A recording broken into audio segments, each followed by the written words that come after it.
resistor မှာတော့သူက0 ohm resistor နဲ့သူကတန်ဖိုးရှိတဲ့ resistor ဆိုပြီးတော့နှစ်မျိုးရှိရပါတော့0 ohm resistor လေးကိုတိုင်းမယ်ဆိုလို့ရှိရင်ကျွန်တော်တို့ကမီတာမှာဘာကိုထားမလဲဆိုတော့အတန်မီ scale ကိုထားမယ်0 ohm resistor ဆိုတာဘာကိုပြောရလဲဆိုတော့သူကလမ်းကြောင်းနှစ်ခုကိုကျွန်တော်တို့ကဆက်ပေးတဲ့အမျိုးအစားကို0 ohm resistor လို့ခေါ်တယ်တဘောကတော့ပြန်လမ်းကြောင်းတစ်ခုပေါ်မှာဟိုဘက် point နဲ့ဒီဘက် point ကိုနှစ်ခုကိုသူကဒဲဆက်ပြီးတယ်ဆိုတဲ့ပုံစံမျိုးပေါ့အဲ့ဒါကိုကျွန်တော်တို့က0 ohm resistor လို့ခေါ်တယ်ပေါ့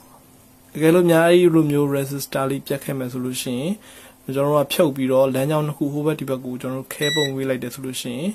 ဒီ resistor လေးနေရာမှာအစားထိုးပြီးတော့သုံးလို့ရတယ်ပေါ့ဗျာအဲ့တော့ကျွန်တော်ဒီမှာ0 ohm resistor လေးပေါ့နော်အဲ့ဒါကိုတိုင်းကြည့်ကြအောင်အဲ့တော့မီတာလက်တန်နှစ်ခုကိုကျွန်တော်တို့ပူးကြည့်လိုက်အတန်ထွက်လာပေါ့နော်အတန်ထွက်တယ်ဆိုလို့ရှိရင်ကျွန်တော်တို့ဒီဘက်မှာ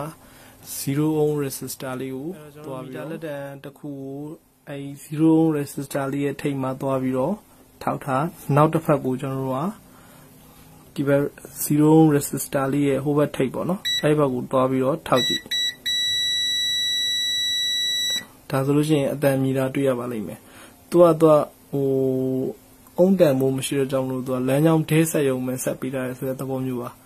ဒီဘက်ထိပ်နဲ့ဟိုဘက်ထိပ်ကိုတိုင်းကြည့်တဲ့အခါကျရင်အတန်မြည်ပါတယ်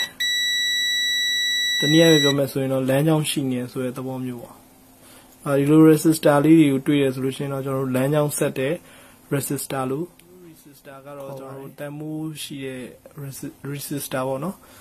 တန်မိုးရှိတဲ့ resistor ဆိုတာသူကအုံတန်မိုးရှိတယ်ပေါ့နော်ခုခံမှုတန်မိုးရှိတယ်အဲ့တော့ခုခံမှုတန်ဖိုးရှိရဆိုလို့ရှိရင်ကျွန်တော်တို့ပထမမီတာတိုင်းတဲ့အထက်မှာလည်းပြထားပြီးတယ်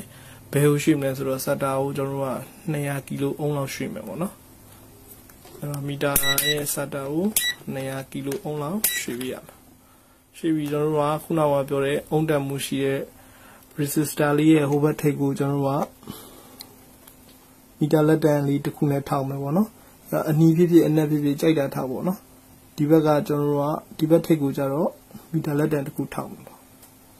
ဒါဆိုလို့ရှိရင်အုံတန်မိုးရှိတဲ့ resistor ဆိုလို့ရှိရင်တော့သူကအုံတန်မိုးပြတယ်ဗျအဲ့မှာ40လောက်ရှိမှာပေါ့နော်40 kilo ohm ပေါ့ရပါနော်